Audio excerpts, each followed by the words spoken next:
I seriously forgot how to pee. Like, I feel it. I know once I'm able to pee it all out, I'll feel better. I just don't remember how to pee.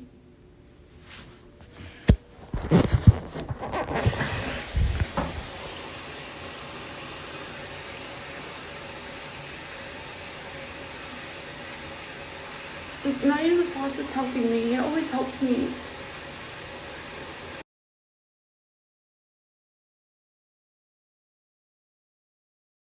I have never felt so grateful about having an overactive bladder up until the point I had to have one leg on this side of the wall, the other leg on the other end, just to have a catheter put up my urethra. And you know what? This was the moment I realized that women have not just one or two, but 3 holes. And it kind of sucked too because I was also on my period. And with being on my period, I didn't want 2 of my 3 holes being occupied with something, so the tampon and the catheter. So I decided to wear a pad instead. It was just the most uncomfortable feeling ever, all while having a catheter up my pee hole. And I'm just, honestly, let's just say I was scarred. So to have an overactive bladder is one thing, and to have an autoimmune disease is another. But to have a UTI and to also be on your period, I don't understand how many problems I was to face all at once. Hey guys, so I'm really hoping you guys watched part 1 because this is part 2. But if you haven't already, go and subscribe to my channel. Check out my wish list. I'll put the links down below. And for now, I hope you guys enjoy this video.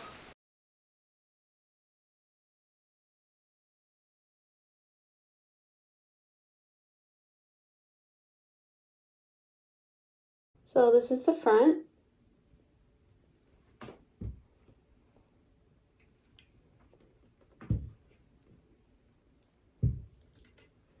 This side.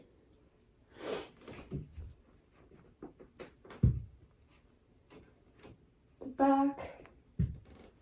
This is the catheter, so.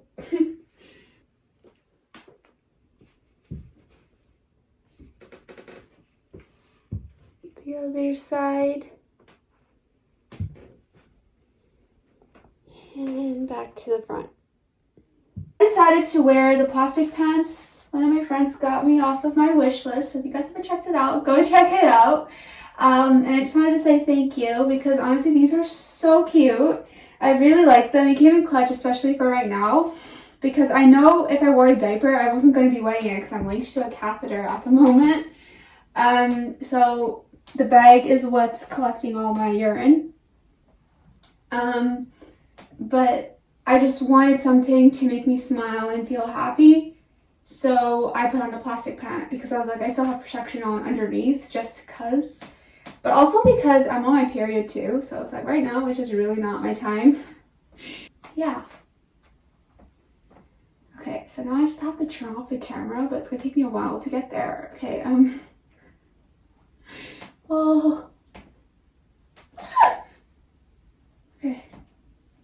We got this. Just another day. The ultrasound made me experience urinary retention because it was as if my body went into shock and I was just unable to pee. So my dad walked me over to the emergency, right? He linked arms with me because at this point I couldn't walk. Like usually when I experience one problem, everything else crumbles for me too. So walking is the one thing that I'm just, I do have the hardest time with. So as my dad's linking arms with me, right, we're walking over to the emergency door, and there's a wheelchair. My dad sees his wheelchair and he's like, "Pri, sit on this wheelchair right now and I'll wheel you down to the emergency." And I looked at him and I'm like, "No." And he was so confused. He's like, "What are you talking about? You're struggling to walk right now. Sit down and I'll push you over there." And I just looked at my dad, just not knowing what to say, because in my head, you know what I was thinking? How was I to tell my almost 70-year-old dad that I know the day I end up on a wheelchair is coming, I just did not want it to be that day? Let alone in my 20s. It's like people told me, Pri, you live your best life in your 20s. I've never lived my best life in my 20s. And when I was 19, I got diagnosed with a disease I never even wanted. And it's just been crippling me every freaking day. But I'm the one that's always sitting here with a smile on my face because I don't know what to do about it. But I just know that when I smile, it makes me feel better. So I laugh about things because that's just how I do things. And hi. So when I went into the hospital, you know, I thought I was gonna get treated properly and people were gonna make sure I was okay. And I was feeling a lot better too because mentally I knew I was at the right place, or at least I thought I was. But basically when I went inside, I was waiting for the doctor. The doctor comes inside. I was probably waiting for a few hours too. I was expecting for a doctor to walk in to be like, hi, how are you? You know? But no, I had a doctor being like, why are you here right now? Like literally raising her voice at me in that tone of voice too. I'm on the freaking stretcher. Like this is probably the third stretcher I was sitting on all week because I had my infusion that week too. And I literally looked at her and I was like, am I not supposed to be here right now? I was really like so confused. And she's like, why are you here? Like there's no reason for you to be here right now. And I was like, I'm in so much pain right now. I feel like my bladder is going to explode. And she goes, why is this happening to you right now? And I was like, well, I did an ultrasound. I had to hold in my bladder and I started to experience urinary retention. And she's like, what are you talking about? When you have an overactive bladder, why are you experiencing urinary retention? And at this point, guys, I'm so confused because I'm like, that was her exact tone of voice too, and I couldn't understand how someone in the professional field can be that rude to a patient. And she comes back with her ultrasound. This is my second ultrasound of the day. So she's taking the ultrasound, scans my bladder, goes, but I don't see anything. Is literally what she was doing to me, and I couldn't understand how. I'm literally smiling about it now, but I was kind of terrified of her. I just couldn't understand why a doctor was that rude.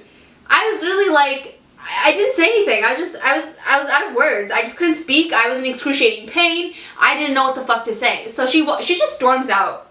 At this point, I'm like, okay, so no one's gonna help me right now. I think at this point, I just need to wait for my bladder to explode for people to take me seriously.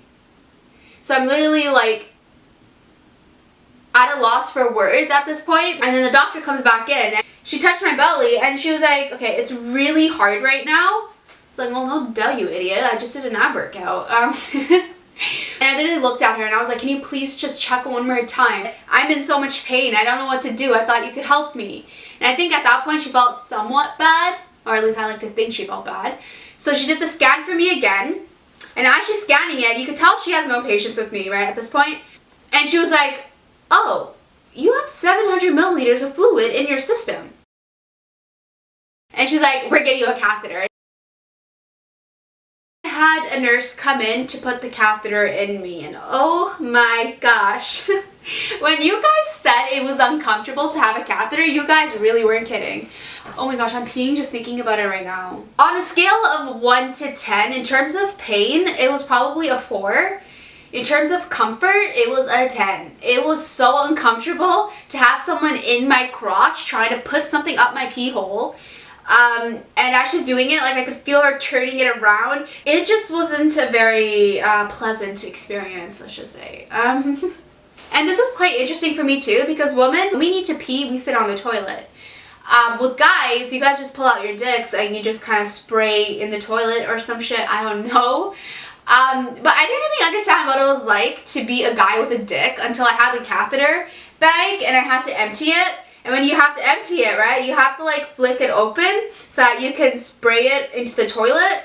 And I was like, is this how guys feel when they're peeing? Like, I got to understand what it kind of felt like for a guy to pee, because after a guy pees, they would need to, like what I was doing was after I was done peeing and emptying the bag, I took like 2 squares of the toilet paper, dabbed it on the tip of the thing, threw it in the toilet, closed the thing, and I was good, right? I was like, oh, that's what guys probably do. They probably dab the tip of their dick when they're done peeing.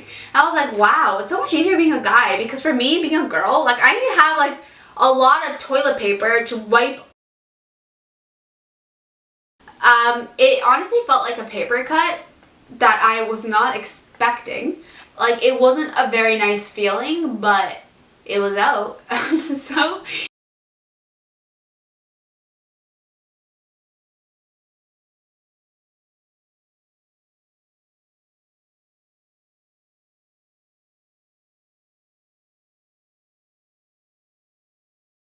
there was this one diaper I've been wearing every single night since getting my catheter removed, and this actually gets into my next video, which will be on part 3.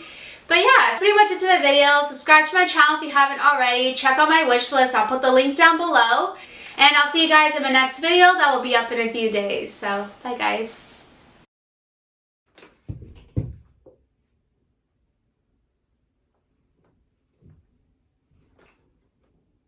Oh my gosh, I just peed doing that.